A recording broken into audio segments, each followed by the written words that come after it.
to. Ooh! What's your personal mission? A month ago, I disclosed one thing which I never said publicly.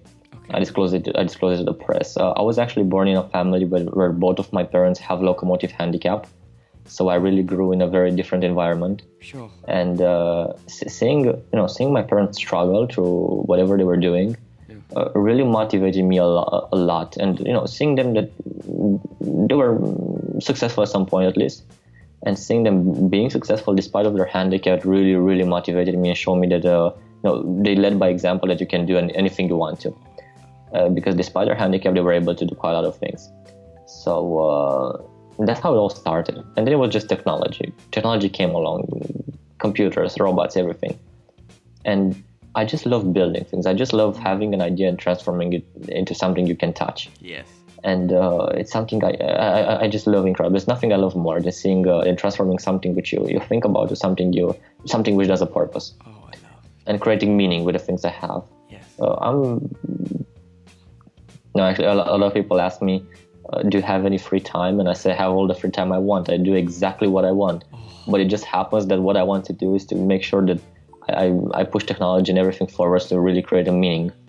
Oh. And I do what I love most of the time. Yes. Unfortunately, I still have to do things like documentation. I still have to take the garbage out. I still have to do a lot of other things which I wouldn't want that much. Yeah. But still, most of the time, I do what I want. And luckily enough, what I want is something good, which is good not only for me.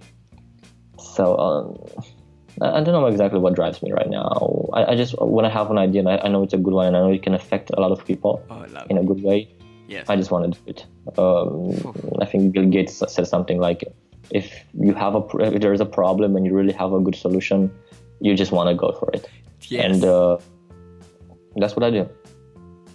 I see the problem, I understand the problem, I have the solution, I just can't stop doing it. I feel that so many young people, they have society's expectations, parents' expectations that stop them like fulfilling and like expressing themselves to be their true self. Well, talking about parents' expectations, my parents were very, very keen on one thing, for me to finish university. Oh. And I did, after I tried to quit like 12 times. in 3 years, it was so many times I wanted to quit.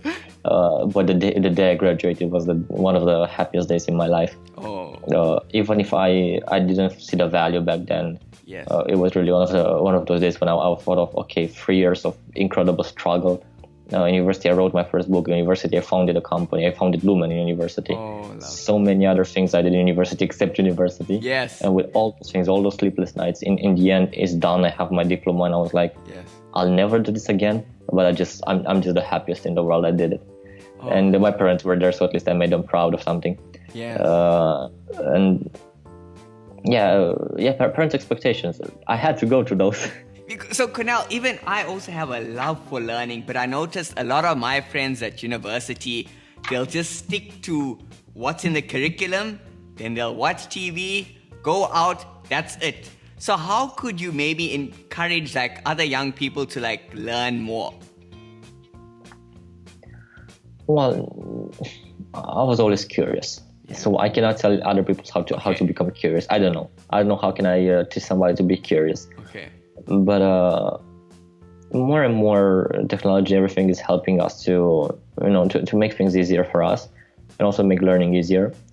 So I think lead by example is the only thing. We have so many great examples of people doing things, and if you just give a damn about it, you might see actually how easy it is to just build one thing. And the first thing, you just have to build one thing. You have to build one thing, whatever it is. You have to build one thing, and once it works, it's just addictive. You will want to build more. Yes. But it's just about the first thing, and that's the biggest step for everybody. And I don't know how to teach other people to be as curious as I was. Okay. But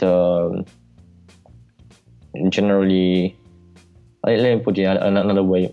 I was always asking myself, how important is the grade average you have at the end of university? Well, how important is your GPA? Yeah. And thing which I realized is the most important thing when it's the only thing you have. And all of my colleagues were like, but I have to have my GPA higher and higher and higher. I don't have time to do anything else. I don't want to do anything else. I want to have my GPA higher. Yeah. And in the end, what can I say? Their resumes had one line, and that was their GPA. I never cared about it. It was not horrible, definitely, but it was not the best one. Yeah. Because it was not important for me. What was important for me is to know that. Oh, wow. And thinking now, because now I'm interviewing a lot of people. Every week I'm interviewing more and more people for different positions I'm representing. I don't even look at it. I mean, I open the CV and I have the resume, the curriculum vitae. I just open it, and I need 10 seconds to know if I want to interview that person or not. And I never look at the GPA. I never care about it. Oh, wow. Sometimes I care about the university, but most of the time I care about what that person built. What have you built in your life? And if I see one thing built, that's enough for me. But if I see I finished this university, okay, most probably 9,000 other people finished that university with similar grades. So what I would definitely encourage is people to think a bit broader than they're doing right now. Yes. And realize that in the end nobody cares about how good are you in metrics. All they care is if you build something. And by build, I don't mean to build a robot. I mean by build a relation, build a networking, build a company, build a project, build something which you care about. But then do it with care. So do something you care about. So tell me, what are the skills needed for the technology and engineering sector? Well, to get even a bit deeper than that, right now, for example, it's easier than ever to write code. And it's a very good thing because it teaches you how to think. That's true. That's something which a lot of people said. And it really teaches you how to think. And it's easier than ever to do it. Right now, you can learn to program even if you're a kid. Yeah. You have applications on an iPad which teach you how to code with characters which are moving on screen. So it's completely different than what I done way back in the days, way back 10 years ago, 14 years, more, 15 years ago. 15 years ago I began. But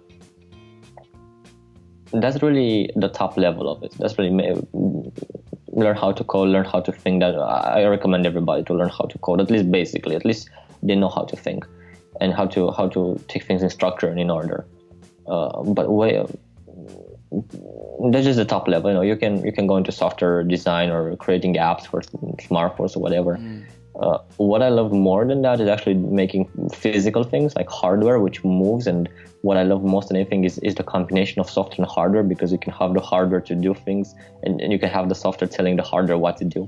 And that's what robotics is really the combination of electronics, mechanics, and computer science. And that's what I love doing. I was never necessarily a computer scientist. I was never necessarily an electrical engineer. I was never necessarily a mechanical engineer. I tried to be all of them. And up to a point I succeeded. And what I love most is combining the hardware, combining the software, taking the electronics, taking everything. And today is easier than ever to do things like that. If you really want to build stuff, like physical stuff, it's easier than ever. Hey Head Start, I hope you enjoyed that episode as much as I did watching myself. Again. The cameraman's like, what the heck is happening with Shivad? This show is weird. Anyway, like, subscribe. If there was anything that blew your mind, please comment below. And if you want to watch the full episode as a podcast, then check out the links below.